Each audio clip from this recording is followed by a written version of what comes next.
Gira,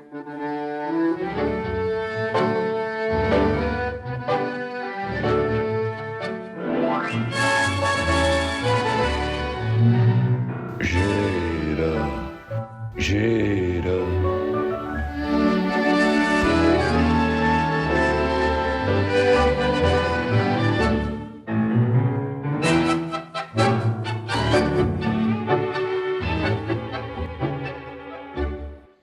Claro, tiene usted razón.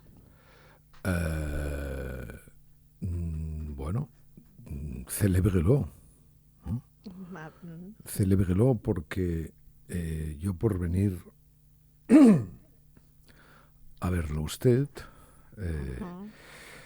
bueno, a oírla más bien, Sí. he corrido graves riesgos. Claro, ya. He atravesado una ciudad completamente vacía, mujeres y niños en sus casas, algún héroe masculino, pues básicamente dedicado a la emigración, digamos, o sea, dedicado a la migración como voluntad, repartiendo las vituallas imprescindibles, los bollitos y todas estas cosas para que los burgueses coman. Una ciudad soleada, eso sí, cielo maravilloso, pero atenazada por un grave riesgo, ¿no? Soy un hombre precavido, ¿no? Precavido. Y antes de salir le he preguntado a mi OK Google que cómo estaba la cosa. Que cómo está el tiempo. Que cómo estaba el tiempo, sí. Claro, esto es como Mariano Medina. Claro. Les habla el hombre del tiempo con nuevas informaciones. Tendremos lluvias y vientos en varias de las regiones. Qué maravilla. Es el jukebox preferido. Bien, le pregunté a OK Google cómo está la cosa y si puedo salir. Y entonces, claro, no opinan nunca, ¿no? Son objetivos y periodísticos. Y me dice, la cosa está de tal manera que hay un viento de componente oeste de 48 kilómetros a la hora.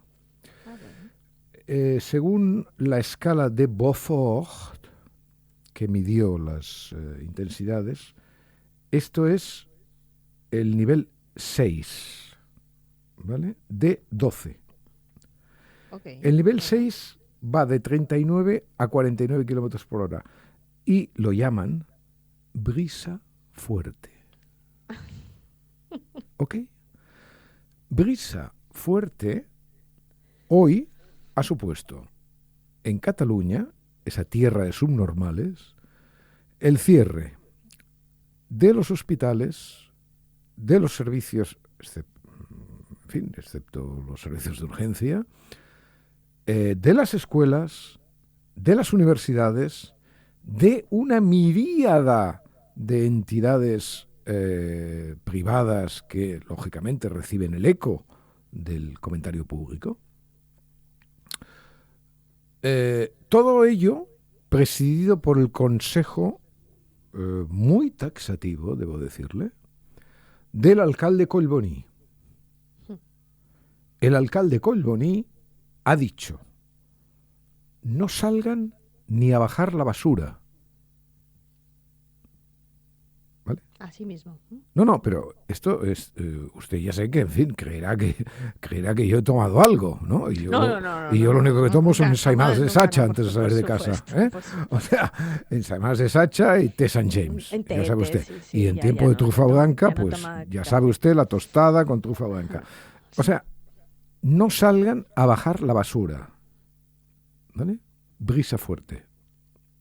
Este es Cataluña, pero España, porque, en fin, ahora ya sabe usted que yo con los catalanes pues tengo una especie de fiebre, ¿no?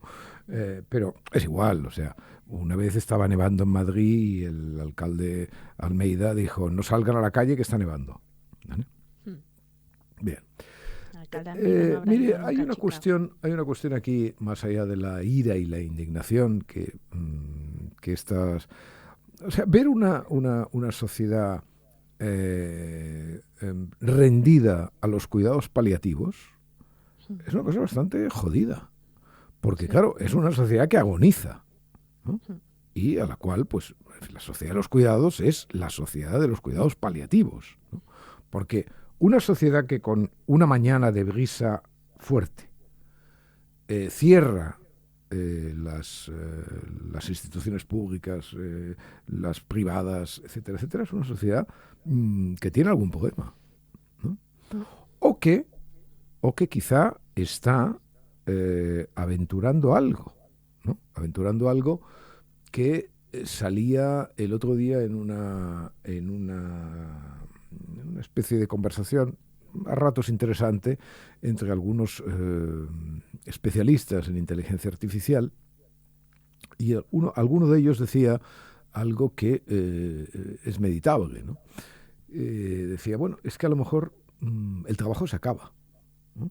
O sea, y entonces pues tenemos que organizar otros sistemas, de alguna manera, de que la gente pues viva, pero no en función del trabajo, sino en función de lo que el Estado, mucho más seguro y positivo y obligatorio en una circunstancia así, pues distribuya, ¿no? Entonces, a lo mejor, evidentemente, es que estamos ya adelantando ese tiempo. En Cataluña siempre hemos sido vanguardia de todo, ya lo sabe usted, ¿no? Claro, la locomotora locomotora, fábrica de España, etcétera, etcétera, ¿no? Y sobre todo fábrica de la estupidez más aventajada. Pero bueno, independientemente de esta utopía que avanzamos, hay otra cuestión. Una cuestión que siempre me fascina, ¿no? Claro, el hombre siempre tiene... cuando usted gira una esquina y se encuentra con una persona, dobla una esquina y se encuentra con una persona que hace 40 años no veía, se asombra y dice, pero qué casualidad, ¿no? Qué casualidad, nos hemos encontrado realmente, ¿no? Hoy salías de tu casa, te has cepillado los dientes, menos mal que te has olvidado de llave y has vuelto, porque si no, no nos hubiéramos encontrado, bueno, etcétera. Todo eso que dice Sinsborska tan maravillosamente en aquel poema del terrorista. Muy bien, pero lo encontramos, digamos, o sea, decimos, mira, esta es la casualidad. Pero lo que no vemos nunca, porque es invisible, son las casualidades negativas, ¿no? Es decir, ¡ay! No me encontré con ese amigo de hace 40 años porque doblé la esquina 20 segundos antes. ¿No? Y está lleno de esas casualidades, exactamente igual que de las otras, ¿no? Por eso esos tontos que dicen las casualidades no existen. Perdona, solo existen las casualidades. Tonto, catalán, ¿no? O sea, solo existen las casualidades. O sea, no existen otras cosas. O sea, no existen otras cosas. Bueno, pues con esto pasa igual, ¿no? Claro. Imagínese usted que con 40 de brisa fuerte, pues cae una rama y mata a un niño o a un viejecito o simplemente a un hombre valiente, ¿no? Bueno, entonces, claro, todo se desborda, los políticos, hombre, pero ¿cómo no están las palmeras atadas? No, bueno, etcétera. Naturalmente, todas esas cosas que resultan completamente imposibles porque la gestión del riesgo evidentemente tiene límites. Pero claro, nadie sabe, porque es invisible, ¿no?, qué consecuencias tiene el haber cerrado hoy las consultas médicas, por ejemplo, ¿no? O haber dejado a los niños en casa y haber tenido que salir y a lo mejor el niño que se quema la mano porque está solo en casa, etcétera, etcétera. Estas no las vemos. No lo sabemos nunca. Nunca nos preguntamos, ni nunca los políticos tienen la honradez de hacerse estas preguntas. Es decir, oiga, pero a ver, esto de hoy, esta medida que hemos tomado, ¿cuánto cuesta? ¿No? ¿Cuánto cuesta? Sí, lo que se preguntaba justo la semana pasada. Bueno, pero claro, es que nos lo tenemos que preguntar constantemente. O sea, estas cuestiones no son gratis. O sea, la pandemia que todo viene de ahí, porque cuando decían, no, la pandemia cambiará, efectivamente, ha habido ha habido una consecuencia de la pandemia, clarísima, ¿no? Y es el acojonamiento general de la gente. Acojonamiento que luego se confunde con el televivir, ¿no? ¿Sabe usted ese neologismo maravilloso que inventó Espada el otro día? O sea, el televivir. La gente, pues, cada vez está mejor en su casa, además, porque en su casa lo tiene todo. ¿Para qué va a salir? ¿No? Es verdad que tocan un poco las pelotas con esto de las pantallas y tal, pero bueno, es igual. O sea, al final todo el mundo ve las pantallas y todo el mundo utiliza... Claro, hoy la gente, los profesores, los enfermeros, tal, pues están repochongaos, tocándose la figa, viendo Netflix. Ya está. O sea, se acabó. Bueno, pues esto es pandémico. Esto es pandémico. Y la pandemia, evidentemente, cuando salía nuestro mentiroso en jefe diciendo, no, he salvado no sé cuántas vidas, ¿no? Sí, se veían muy claramente los efectos. Bueno, ni siquiera esos efectos se veían, porque nadie supo nunca, es decir, cómo funcionaba el virus, ni cómo la epidemia se transmitía, ni nada. En realidad no lo sabían, ni siguen sin saberlo, ¿no? Porque, como decía un epidemiólogo que siempre citaba a Leonard, el del Times, de la Universidad de Minnesota, uno de los más famosos epidemiólogos americanos, realmente tenemos que reconocer que no sabemos cómo funciona el virus.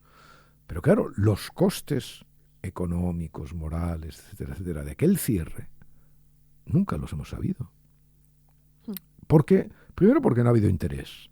Y en segundo lugar, porque realmente la empresa es difícil, ¿no? O sea, es muy difícil saber efectivamente cuántos son aquellos desconocidos con los que no me crucé al doblar la esquina, Santos. Queda claro esto, ¿no? Muy claro. Perfecto. Bueno, queda claro también que ayer publiqué una foto maravillosa en mi blog de Ahmed Tumuji con su mujer, que se llama Laimas Buzit. La publiqué porque el 5 de enero se encontraron de nuevo después de 35 años. Impresionante, es una historia en sí misma. Se encontraron de nuevo después de 35 años y la foto muestra, cualquiera puede verla en mi blog, a Tumuji con su silla, una pierna cortada y su mujer al lado, andando con él 35 años después. Ayer hice el último ingreso en la cuenta de la esposa. Fueron 1.179 euros el remanente que quedaba, y hemos recogido 11.179 euros que han permitido comprar la silla a Tumuji, arreglar la casa de la esposa y facilitarle su viaje a España para reencontrarse con su marido. Mientras tanto, pues esperamos que el Supremo haga justicia y indemnice a Tumuji más allá de lo que la iniciativa de mi querida comunidad de lectores ha podido hacer. Bueno, hay muchas otras cuestiones de las que tenemos que hablar, ¿no? Por ejemplo, una que usted habrá visto, porque es en fin, lo primero que hace cada día es leer El País y sobre todo leer las entrevistas todas, ¿no? que se le hacen a este muchacho Rufián, ¿no? Gabriel Rufián. Gabriel Rufián, efectivamente. Este diputado de Esquerra Republicana que impulsa no sé exactamente bien qué es lo que impulsa. Bueno, impulsa un pleonasmo, ¿no? Que es el nacionalismo de izquierdas, ¿no? O la izquierda nacionalista. Por lo menos la española. Hay una cosa muy bonita en la entrevista esta que le hacen a Rufián, que es que en un momento determinado dice no sé qué, dice, bueno, la gente no está preocupada por el fetichismo de la mercancía. Y entonces pone entre comillas Marx. Fetichismo de la mercancía. Bueno, es igual, ¿qué más da si Rufián ha leído El Capital o no? Pero me hace gracia porque Marx era un gran escritor, ¿no? Y lo demuestra en muchos textos, ¿no? Y era un gran hacedor de analogías. Y esta es una analogía maravillosa, ¿no? Porque, claro, ¿qué es el fetichismo, no? El fetichismo, yo hace algunos años lo describí, ¿no? Es que son esa gente que se interesa por la braguita sin saber qué hay dentro, ¿no? Bueno, está bien, ¿no? Bueno, pues, oye... Perfecta descripción. Exacto, o sea, bueno, pues está bien, ¿no?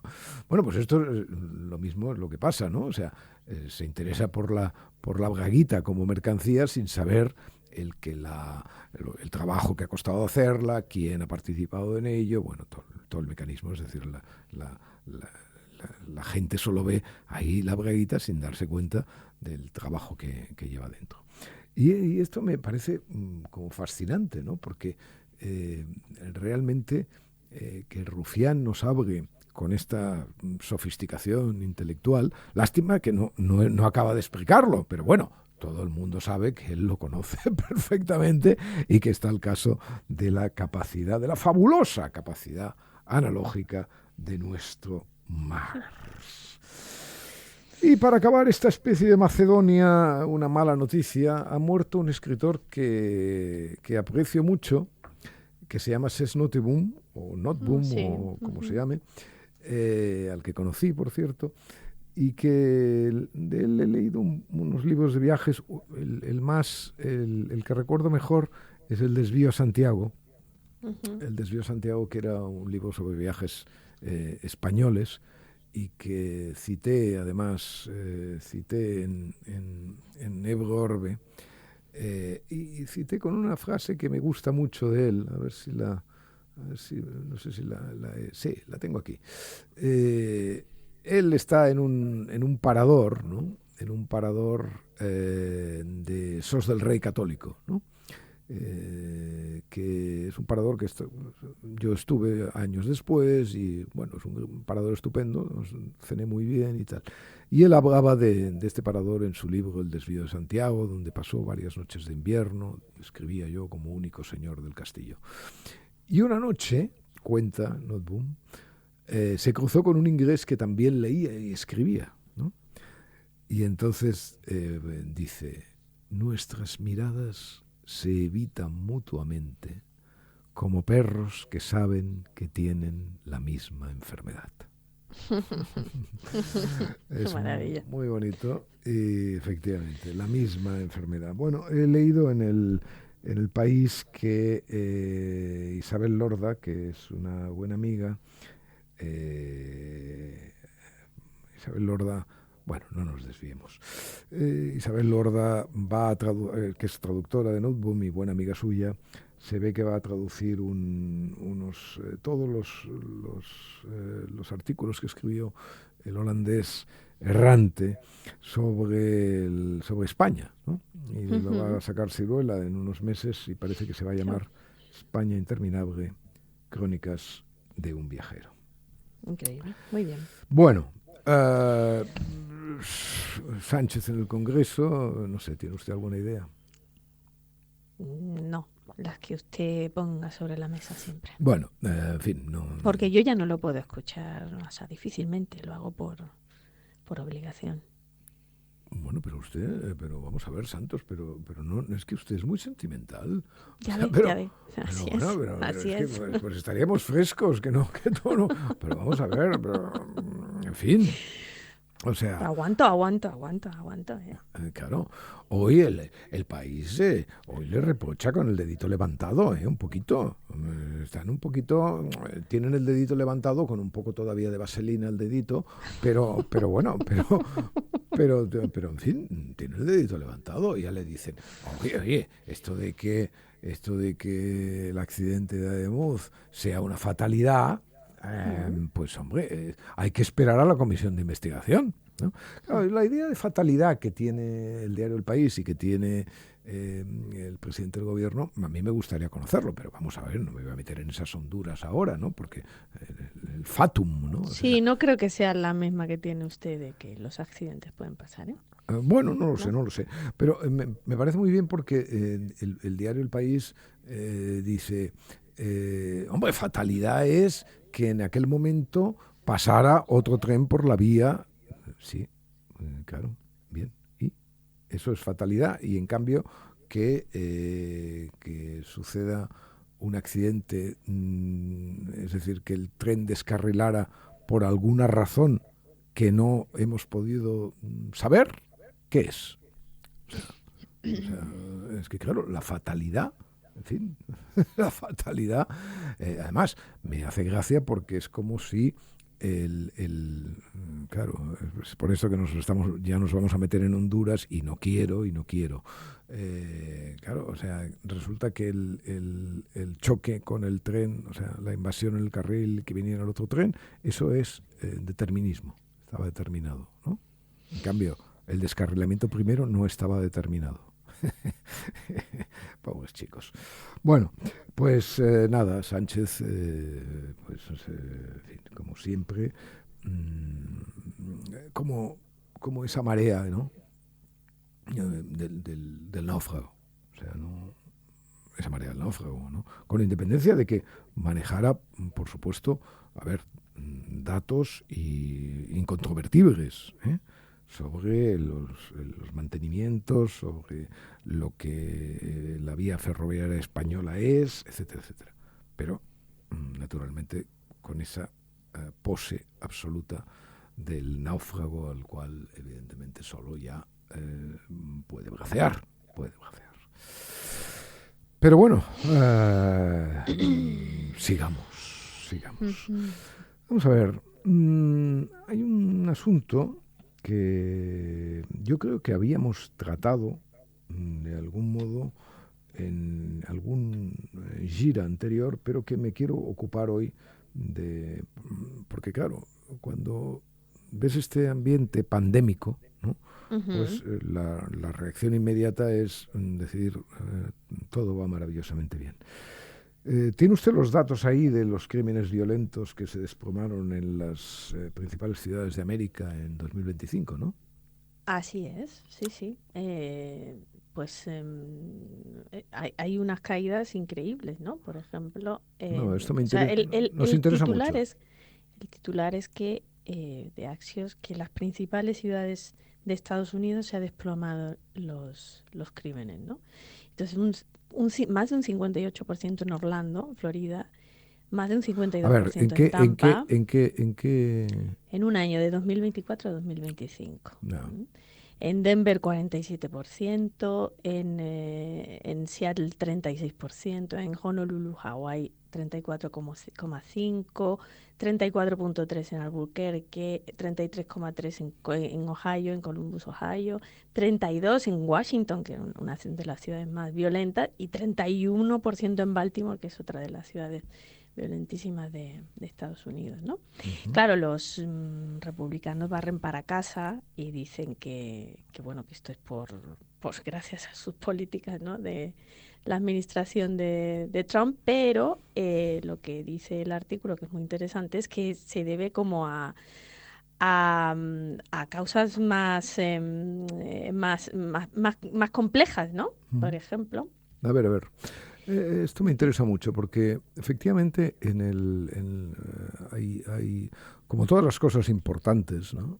Incluidos los accidentes, siempre hay una compleja maraña de factores, ¿no? Ujú. Entonces, en el informe los investigadores, claro, hay muchas cosas, ¿no? que mencionan, ¿no? Por ejemplo, Sí. las estrategias policiales, Ujú. las tasas de encarcelamiento, los tratamientos de salud mental, las leyes sobre armas de fuego. Sí. Y fíjese usted, por ejemplo, un dato, el embellecimiento de terrenos baldíos. Increíble. Esto es, no, pero es que es Y la perfectamente... eliminación del plomo. Sí, esto del plomo, Es esto salía increíble. En el, en el Times hace, que yo creo que lo dimos aquí, pero bueno, no me s- acuerdo, pero bueno. Pero fíjese esto del embellecimiento de terrenos baldíos, ¿no? Que me parece absolutamente maravilloso.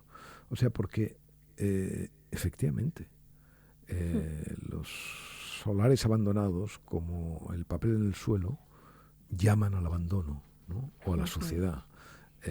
y si llaman al abandono a la suciedad, llaman al crimen, ¿no? O sea, ¿qué más da si todo es baldío, ¿no? Esta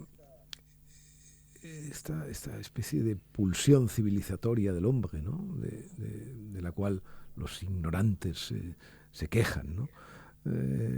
Esta lucha contra la naturaleza, que es baldía, ¿no? Es que me parece tan ejemplar y me parece tan importante que en esta maraña de factores figure algo como esto, que bueno, y por supuesto bueno, la mejora frase, es en la atención médica, ¿no? Bueno, claro, pero fíjese la frase de que la tasa de homicidio en Estados Unidos en 2025 sería la más baja observada desde al menos 1900. Sí. ¿No? Que coincide con otra cifra parecida, que creo que es lo que recordaba usted, de Gran Bretaña. En esas razones, en eso que había aprendido durante el año, creo que lo dimos ahí. Alguna cifra parecida que había sido. Bueno, es que, por ejemplo, lo de Orlando y Tampa, o sea, una disminución del más del 50%. Es brutal. O sea, en fin, a ver, es una serie corta, ¿vale? Porque un año, evidentemente, es una serie corta. Pero la serie corta, cuando tiene una horquilla tan inmensa, ¿no? 50%, es que, claro, hace presagiar que evidentemente no va a subir, es decir, que la vuelta a la mediana, ¿no? El retorno a la mediana, pues no va a ser tan, en fin, no va a ser para volvernos otra vez a las tasas de homicidio convencionales o que conoceríamos, ¿no? Sino que el descenso va a registrarse perfectamente, ¿no? Bueno, entonces hay una cosa divertida, ¿no? Con esto, y es lo que ha hecho Trump, ¿no? El oportunista, ¿no? Claro. Bueno, que que ahora dice que pues que es gracias a sus políticas, ¿no? Gracias a sus políticas. Dice, y se coge las 3 semanas que llevamos de enero, ¿no? Para decir que en Washington han bajado mucho los asesinatos, o no sé claro, qué. Claro. Dice, a ver, es que decía esto.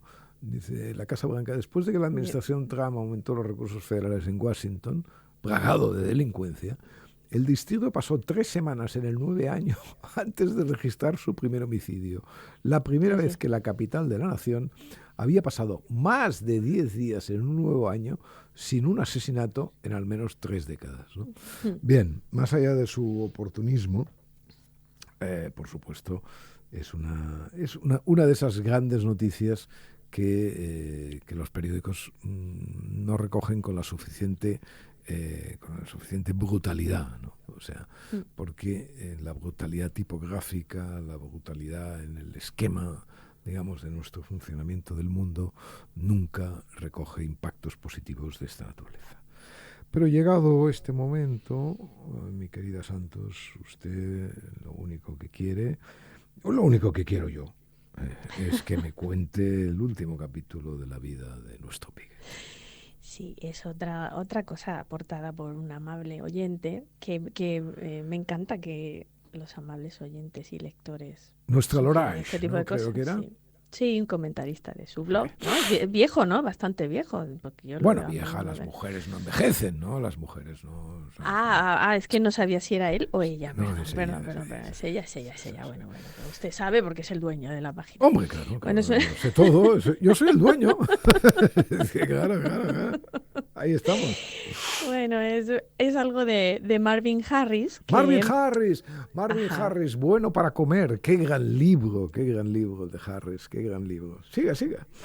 Bueno, ella hace este resumen. El cerdo es el mamífero doméstico más eficiente en términos de reproducción y de conversión de alimento en carne. El texto intenta contestar al interrogante de por qué un animal de estas características es tabú en el judaísmo y el islam. Importantísimo, porque ya vimos la semana pasada, ¿no? Esto también lo explora nuestro Ernesto, como siempre. Para Harris hay una base material detrás de este rechazo. La dieta del cerdo y la necesidad de mantenerse fresco son difícilmente compatibles con la vegetación y el clima de los lugares de origen origen de estas religiones. Matiza su afirmación anterior sobre la eficiencia del cerdo es eficiente en la conversión de alimentos bajos en celulosa, patatas, maíz, pero esos alimentos no son abundantes en Oriente Medio y además también sirven para el consumo humano, con lo cual en tiempos de escasez el cerdo se convierte en un competidor. Los rumiantes, sin embargo, pueden alimentarse de hierbas o rastrojos que no son aptos para consumo humano. No está muy bien, ¿no? Añade que los cerdos no se adaptan fácilmente al calor, la escasez de agua de las zonas áridas y el carácter nómada de varios pueblos de la región. Claro. Por estas razones, criar cerdos en Oriente Medio es costoso. Según Harris, y cita, las religiones ganan fuerza cuando ayudan a la gente a tomar decisiones conformes a prácticas útiles preexistentes, pero que no son tan completamente evidentes como para descartar dudas y tentaciones. Está perfectamente esta frase. Maravillosas. Es maravillosa porque efectivamente las religiones son el principal oportunismo de la especie, ¿no? O sea, efectivamente, vamos a tomar decisiones conformes a prácticas útiles preexistentes, sobre todo cuando exista, evidentemente, un margen de duda. Bueno, por eso Piguet y yo pues no cruzamos casi nunca el Mediterráneo, digamos. ¿Para qué? O sea, y es que imagínese usted que allí voceáramos. Es que cuando el cerdo quiere ser jamón... Solo puede ser Joselito. Bueno, y ahora tenemos... yo realmente pensaba hoy, no sabía si hacer un monográfico o un mamográfico, pero vamos a ocuparnos efectivamente del suceso más importante. Voy a hacer una pequeña introducción sobre esto para que no se me acuse, a mí se me puede acusar de cualquier cosa, pero no quiero que se me acuse de aquello que no es cierto, solamente de lo cierto, que hay mucho para acusar. Esto que vamos a tratar ahora no es un asunto marginal. No es un asunto que pueda reducirse a una anécdota, ¿no? O sea, una anécdota superestructural, de esas que no tienen... No. Este asunto es un asunto que revela perfectamente el sprint de decadencia, un poco como lo que decíamos del viento, ¿no? En otro sentido. El sprint de decadencia en el que estamos sometidos, a que estamos sometidos. Y sobre el sprint de decadencia quiero decir algo. Parece que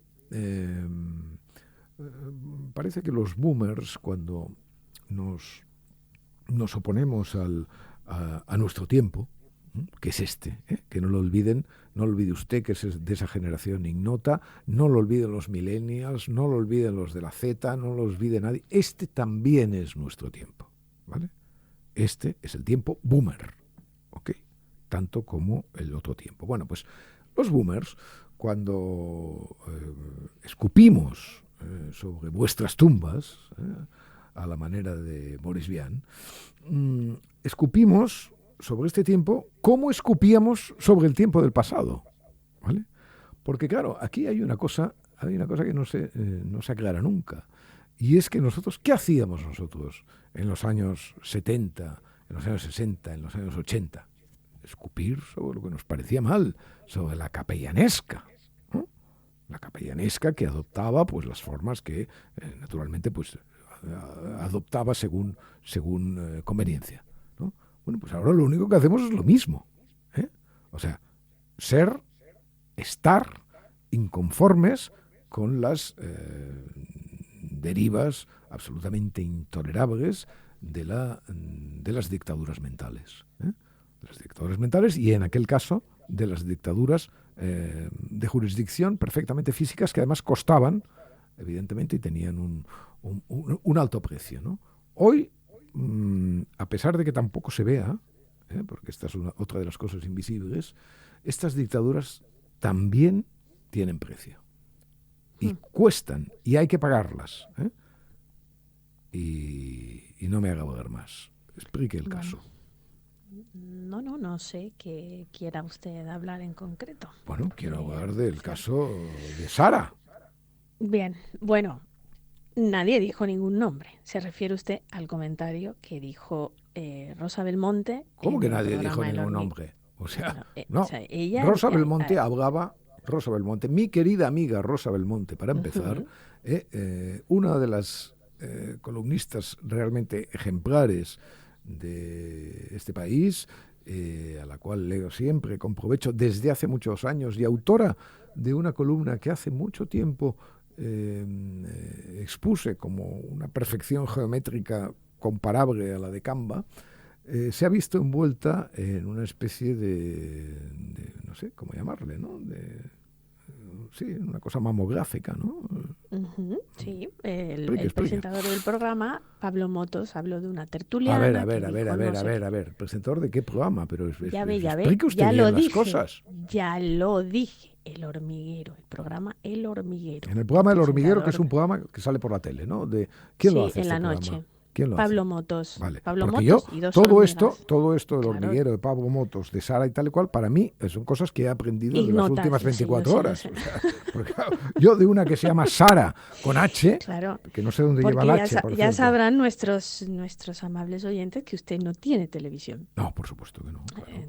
Entonces, en ese programa hablaba Pablo Motos de una tertuliana que dijo no sé qué en otro programa. Y entonces, pero esta tertuliana, ¿cómo se llama? No, nadie dijo su nombre. Pero le pregunto momento. ¿Cómo se llama esta tertuliana?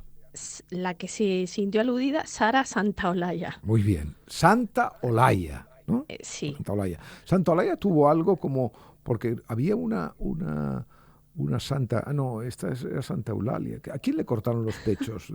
Hay una santa que le cortaron los pechos, ¿no? A ver, busque un momento. A ver. Qué pena que no está aquí nuestra amiga Silvia Castellanos, que por cierto tiene un mote muy simpático para nuestra amiga Sara Santaolalla, que es Monchita. Monchita, ¿y por qué le llama Monchita? Porque grita mucho, ya sabe, como este muñeco que tenía José Luis Moreno, y entonces le ha hecho una caricatura que se parece Sara Santaolalla a Monchito con sus atributos. Vale, Santa Águeda es la de los pechos.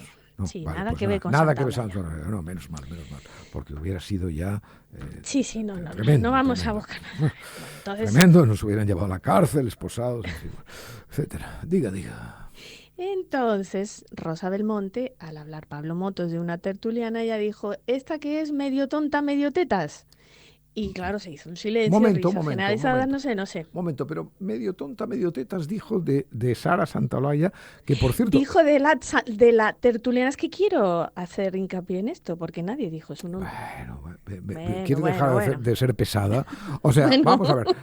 O sea, dijo de Sara Santaolalla sin nombrarla, esta que es medio tonta, medio tetas, ¿no? Sí. Vale. Entonces, citó, pero dijo rápidamente que esto era una frase de... era una cita de una serie de televisión que se llama La maravillosa señora Maisel, que yo no he visto. Bueno, pero Rosa, que lo ve todo, pues evidentemente... Sí, claro. Pues claro, una cita de autoridad. Es que es muy... Fíjese usted, esto para empezar... Es que es muy bonito, ¿no? Porque, claro, no es exactamente lo mismo ahí lanzarle esto, medio tonta, medio tetas, como si fuera una creación tuya, que, o no, pagar derechos de autor, ¿no? O sea, claro. O la señora Maisel dice, ¿cómo se llama esta? La maravillosa señora Maisel. Que habla, que medio tonta, medio tetas. Muy bien. ¿Y entonces qué pasó?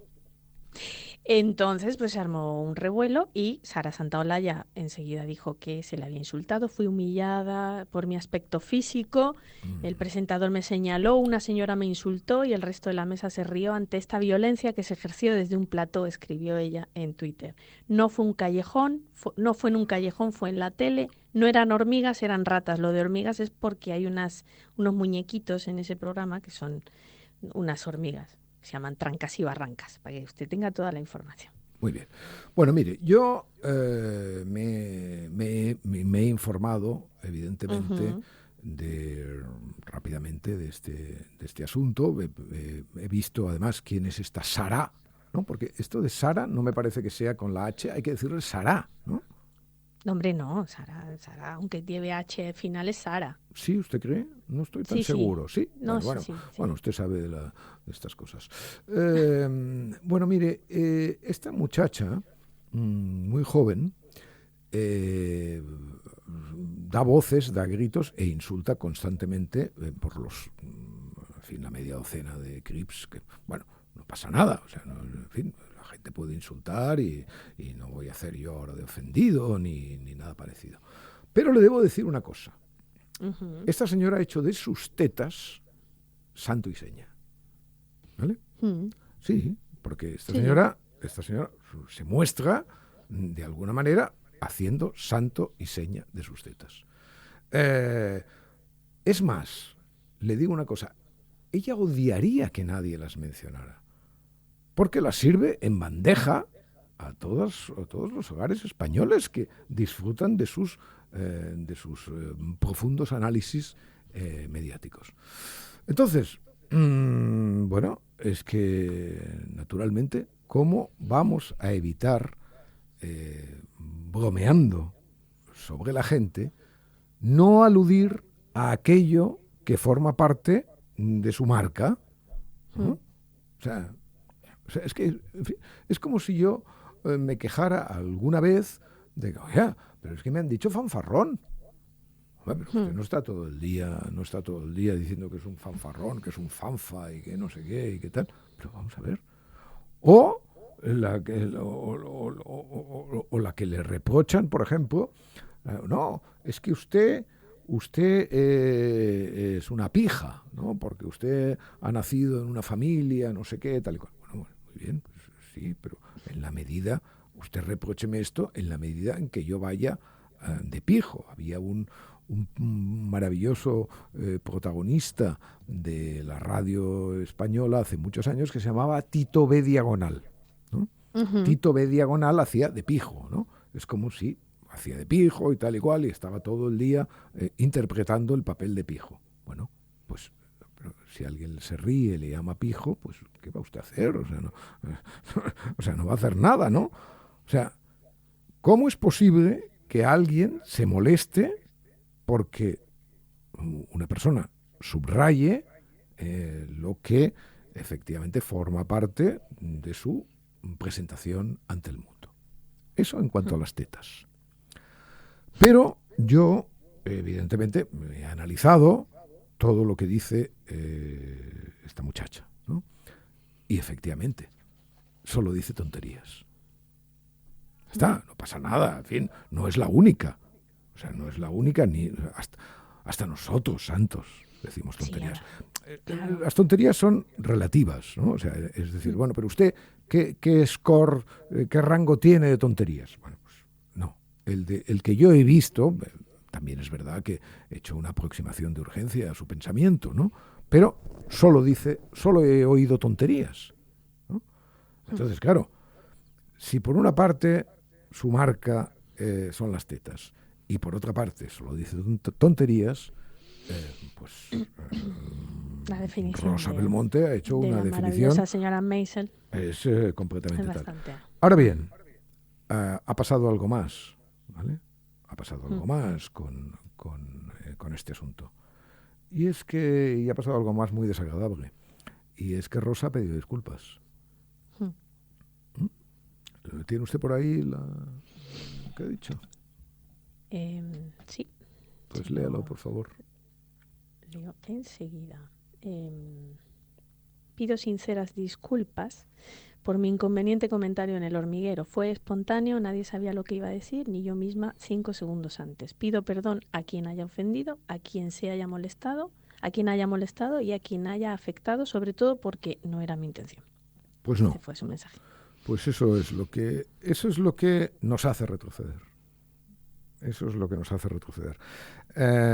Es más, le voy a decir una cosa. Mire, a partir de ahora, téngalo como una especie de axioma, ¿no? No se pide perdón nunca, por nada. Primero porque pedir perdón es una hipocresía en el 90% de los casos. Pero pedir perdón, en casos como este, lleva incorporado un estigma. Y es la sospecha lamentable de que te hayan obligado a pedir perdón. Y esa hipótesis la llevo con dolor, también en el caso de mi querida Rosa Belmonte, columnista de éxito, y que quizá no debería no debería pisar algunos lugares. Pero, en fin, ¿qué vamos a decir? O sea, tenemos que pisar todo lo que tenemos que pisar. Lo que está en la calle, lo que está en la calle. Y acabamos ya con un asunto un poco vinculado. ¿Sabe usted qué ha hecho Uber? Sí, sé que ha hecho Uber. Diga, es que lo dijeron ayer, ¿no? Que dice que permitirá a sus conductoras mujeres aceptar solo a mujeres y también dejará elegir a las usuarias. Bien. Si quieren que el chofer sea la mujer. Parece muy bien. Eso quiere decir que a partir de ahora, yo, usuario de Uber, bueno, no soy usuario más que esporádico de Uber, pero no tengo acceso a la flota de Uber como tiene acceso usted. Así es. Por lo tanto, pues lo que se sepa simplemente cuando nosotros nos refugiamos en nuestros clubes y decimos, no, que aquí que las de Uber que no entren. Aquí las de Uber que no entren, porque ¿para qué? O sea, nosotros estamos con nuestros chicos y nuestras mariconerías y nuestras cosas. Porque, claro, lo que me parece extraordinario es esta naturalidad con que estas noticias, es otra de esas cosas marginales, o las guerras culturales y tal, que parecen marginales, ¿no? Esta naturalidad con que Uber presenta esto, además, como sacando tajada, ¿no? O sea, como diciendo, vamos a proteger, ¿no? Claro, bueno, y la criminalización del macho y todas estas cosas que podríamos decir sobre la discriminación y todo esto, si fuéramos señoritas. Pero no lo somos. Somos orgullosos hombres, orgullosos boomers. Querida Santos, a pesar de todo y a pesar del viento, ventarrón, que decía nuestra Varela, ventarrón, que decía nuestra Varela, o vento nel vento, que decía nuestro Battisti, al mundo, Santos, nada le importa.